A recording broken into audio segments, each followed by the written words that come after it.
In August 2021, the United States completed its withdrawal from Afghanistan in what was criticized as a rather messy affair, a hasty exit that left behind billions of dollars of military equipment and allowed the country to almost immediately fall back under the control of the Taliban. It's strange to think that the world's most powerful military could spend 20 years in Afghanistan and still fail to bring it completely under control. But it's far from the first time that a foreign power has suffered such fate at the hands of the Afghans, before the US, the Soviets, and before the Soviets, the British. Of course, the Soviet Union fell apart shortly after leaving, and the British Empire is no more, and it's this legacy that has earned Afghanistan the nickname the Graveyard of Empires, a sort of geopolitical poison that ruins all those who dare trespass.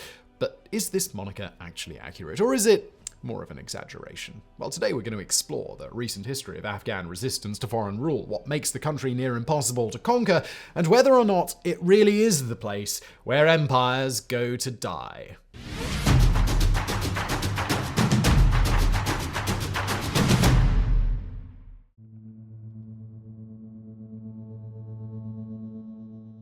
Before we get into Afghanistan's history of being conquered, it's important to note that Afghanistan as we know it today is a fairly recent development. The area encompassing Afghanistan's current borders ebbed and flowed with time as the land changed hands over millennia, and concrete barriers weren't exactly agreed upon at all times. Conquered by the Persians in the 6th century BC, later taken over by Alexander the Great and his Macedonians, succeeded by the Seleucid Empire, then the Maurya, then the Parthians, well, you begin to get the idea. It was conquered over and over again in ancient history. So when we're talking about the Graveyard of Empires, our story really begins at the birth of the modern nation of Afghanistan, which first emerged around the mid-18th century as the Durrani Afghan Empire. The Durrani dynasty was far from stable, though, and perhaps we could say that the first empire to join the graveyard was the Afghan Empire itself. After several plunders and invasions of India, the founder of the Durrani Empire passed away, and a civil war broke out in the power vacuum that followed. Several decades of civil war ensued as Afghanistan fractured into many smaller, rivaling states, and as the Durrani dynasty fought to rein in its people, the nation was seen by many of its neighbors at the time as being ripe for the picking. To the west, the Persians were a threat, and to the east, the Sikh Empire. But there were two neighbors that perhaps had the most to gain: the Russian and the British empires, who were both vying for influence in the region. Russia had been testing the waters in Afghanistan and had even annexed a couple of places north of it, and Britain was afraid that if the entire region was taken over, the Russian Empire would have an easy route to invade British India. Meanwhile, Russia was interested in expanding their empire at its peak and keen to keep the British out of Central Asia. This whole political standoff was known as the Great Game, and you could kind of think of it as a sort of original version of the Cold War, with both powers avoiding direct conflict with the other while wrestling for regional dominance. Eager to beat the Russians in this geopolitical chess match, the British invaded Afghanistan, marking the beginning of the First Anglo-Afghan War in April 1839.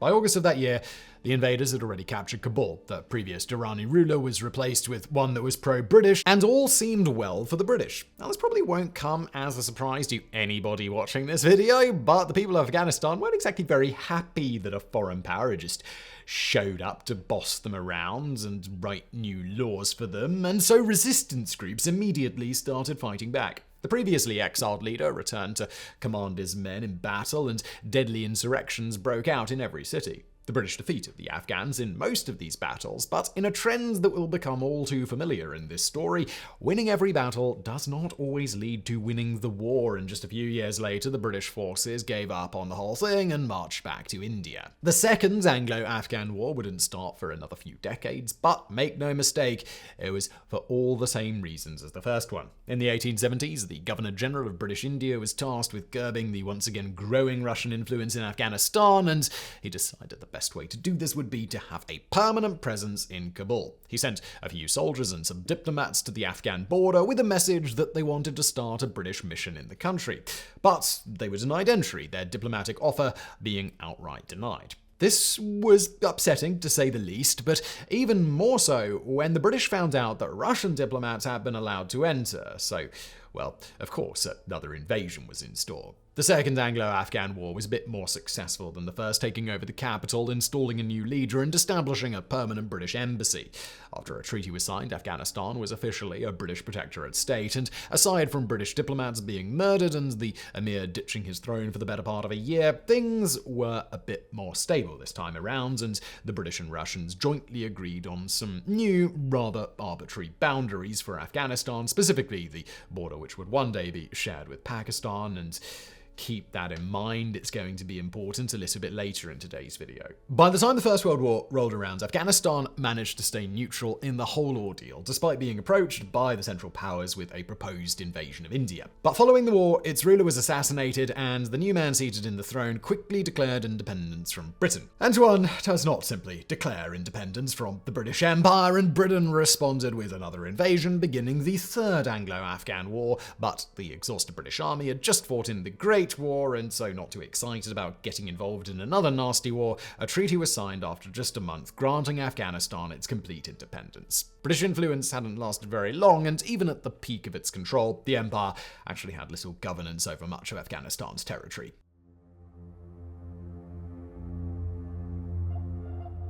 Following independence, Afghanistan made some close ties with foreign powers, but particularly good ones with the Soviet Union. This friendship continued for several decades, with the USSR helping out in the Afghan Civil War, sending billions in economic aid and selling weapons to them when the United States refused to do so. But this friendship soured when Afghanistan started moving towards a more neutral global position in the 1970s, its prime minister hoping to be friends with both sides in the Cold War. This worried the Soviet Union, so soon a Soviet-backed military coup took control of Afghanistan, forging closer ties with the communist global sphere and crushing any local opposition. They also instilled new land and tax reforms that angered the population, specifically those in rural areas who weren't very happy with the new overstepping government. When insurgency started breaking out in response, the Afghan government requested the direct help of the Soviet Union, who deployed troops and officially invaded in December of 1979. After taking out the president and replacing him with a Soviet puppet leader, they began training the Afghan army to handle the rebels, who were now collectively known as the Mujahideen. But the operation quickly shifted to direct conflict between the insurgents and the Soviets themselves. The Soviets quickly took control of every major road and city, but the fight for the mountains is where it got rather difficult. The rebels were supplied by the United States, making great use of Stinger anti-aircraft missiles. The guerrilla war started to stretch on for years, with the Soviet Union taking rather heavy casualties without a whole lot of tangible progress in return. Aside from the human cost of life, the war was also incredibly expensive and happened to coincide with dozens of independence movements across the Soviet Union. With the wallets draining and their attention divided, the USSR withdrew from Afghanistan in 1989 after taking more than 75,000 casualties, losing hundreds of vehicles and aircraft and billions of dollars. And just 2 years after its failures in Afghanistan, the Soviet Union would shatter, the global superpower brought to its bitter end.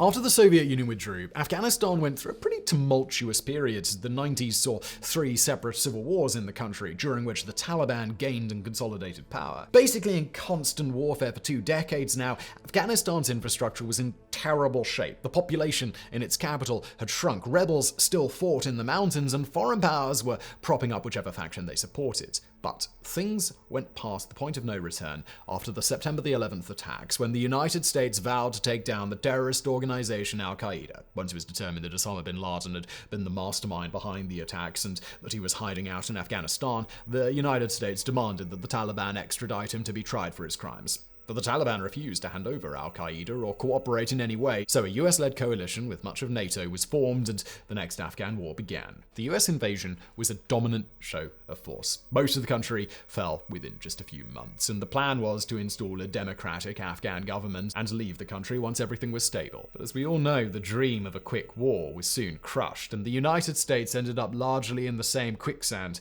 that the Soviet Union fell into. Insurgents drew the invaders into a difficult, protracted war that sapped money and lives for years. The war dragged on for 2 decades, with periodic success, but not a lot of concrete progress. One of the main tactics used by the United States was known as clear and hold, wherein after a village was cleared of enemy combatants, coalition troops would stay behind and do their best to keep it that way. The counterinsurgency war peaked around 2011 and declined in the years after. Obviously, we're skipping a lot of events here, but long story short, by 2020, President Trump struck a deal with the Taliban to withdraw from the country, a withdrawal which was completed by President Biden in 2021, leaving Afghanistan to quickly fall back into the hands of the Taliban, who mounted a massively successful offensive to retake the nation and its capital. It had taken 20 years, but by the end, their insurgency had been a success, and they were now back in control of their country. Now, unlike the Soviet Union, the United States, of course, didn't crumble into 15 separate countries, but the withdrawal was still both humiliating and expensive. An estimated $7 billion in military equipment had been left behind. The coalition suffered around 25,000 casualties, and all just to leave Afghanistan, arguably right back where it started.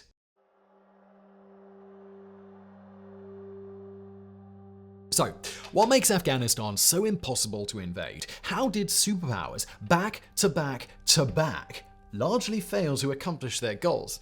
So, well, let's start with the advantageous geography. The country encompasses about 250,000 square miles or 650,000 square kilometers, making it just a tad larger than all of Ukraine, the largest country in Europe other than Russia. Now, that's pretty big, but it feels even larger when you take into account its relatively small population of around 40 million people and the near complete lack of paved roads across the country. This forced the Soviets and the Americans to stick to just a few places where ground transportation was possible, making obvious targets for insurgents as convoys of supplies made their way in. The USSR was fortunate to border Afghanistan from their republics in Central Asia, but the United States had no such luxury and had to use Pakistan as a staging area. This made a route known as the Khyber Pass especially vital, a paved passage which crosses from Pakistan. Of course, the British didn't exactly expect paved roads when they invaded in the 19th century, but they too had to deal with perhaps the greatest challenge faced by all three powers: the mountains. Afghanistan is an incredibly mountainous country, containing much of the Hindu Kush, a range of colossal rocky mountains, with its highest peak, Nashak, reaching a jaw-dropping 24,580 feet or 7,492 meters. And the Hindu Kush isn't even the end of the story. There's also the Baba mountain range and the Safed Khor. Overall, an estimated 80% of Afghanistan is covered in mountains, and because they're so littered with deep cave systems, they provide an excellent hiding place for rebels as they fight a guerrilla war against an occupying force. The mountain ranges also carve the country into numerous separate valleys, making it harder to hold onto conquered territory, as it means seriously splitting up your invading forces. These valleys also served to slice up the nation into hundreds of rural communities, further complicating the already complex ethnic makeup. Afghanistan's home to 17 major ethnic groups and many more minorities. Together, they collectively make up what we now know as the Afghan people. But to many, this name has little actual meaning. The only thing unifying many of these ethnicities are the arbitrary boundaries drawn up by the British and the Russian empires more than 100 years ago, which places them all within the same box, despite having little in common.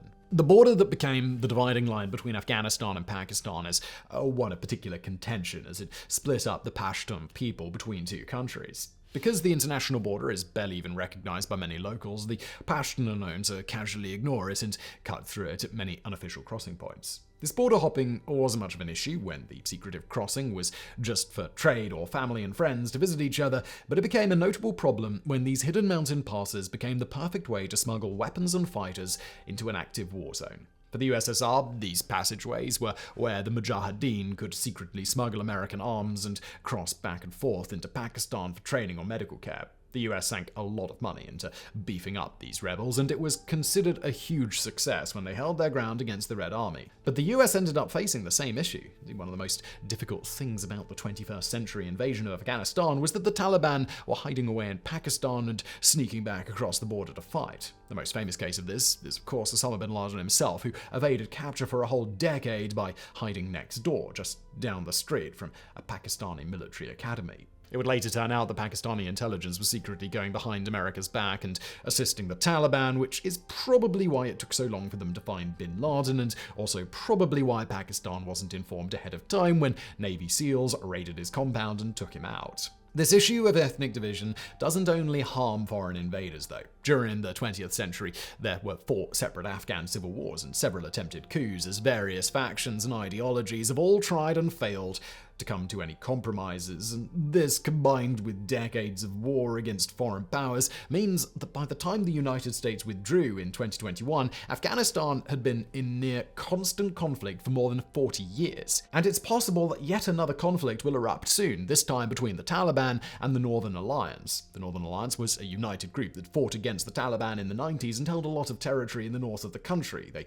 largely faded into the background, though, when the US and its allies arrived. But after the Taliban took back over in 2021, they've re-emerged as the National Resistance Front of Afghanistan, or NRF. The Taliban has since announced victory in the north, but the NRF remains active, claiming to hold some territory and is still engaged in armed resistance to Taliban rule. They've received a lot of international funding and are allegedly supported by Tajikistan, so it's entirely possible that a much larger conflict is going to break out in the near future.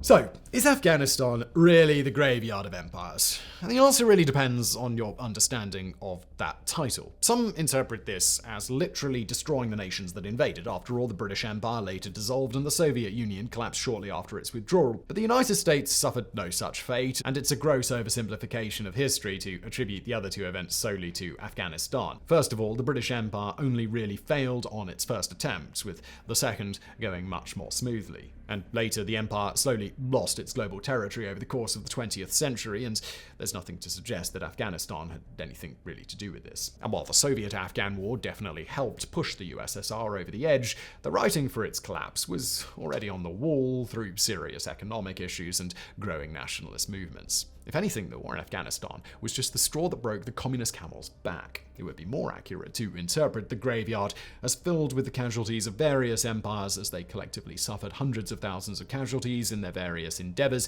and buried with them are endless piles of military equipment, international reputations, and public trust. But make no mistake, when a foreign power invades Afghanistan, the ones who suffer the most are the Afghans themselves. During the Soviet invasion and occupation, 2 million civilians were killed, 3 million were wounded, and 7 million were displaced from their homes. Historians such as Helen Fine have gone as far as to claim that the Afghans were victims of direct genocide by Soviet troops, with dozens of recorded massacres, the use of chemical weapons, and collective punishment for entire villages. Soviet soldiers were rarely held accountable for any murders committed, contributing to the fact that an estimated 9% of the entire population died in the 10-year conflict. Things weren't nearly as bad for the local population when the United States invaded, but by 2021 an estimated 70,000 civilians had still been killed as a direct result of the fighting, many of them accidental victims of drone strikes. CIA-armed militant groups are accused of basically every war crime that you could think of, and the US is known for its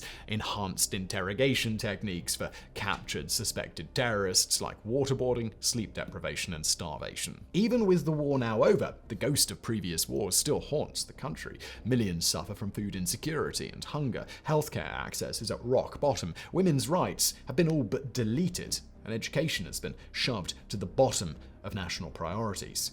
Crime's as rampant as ever. There's no telling when things in Afghanistan will stabilize or when it can begin the long road to recovery, but the scars from decades of fighting will likely take decades to heal. The graveyard of empires has claimed more Afghan lives than any others, and we can only hope that the rest of the 21st century turns out to be a bit better for the people of this war-torn nation in the heart of Asia.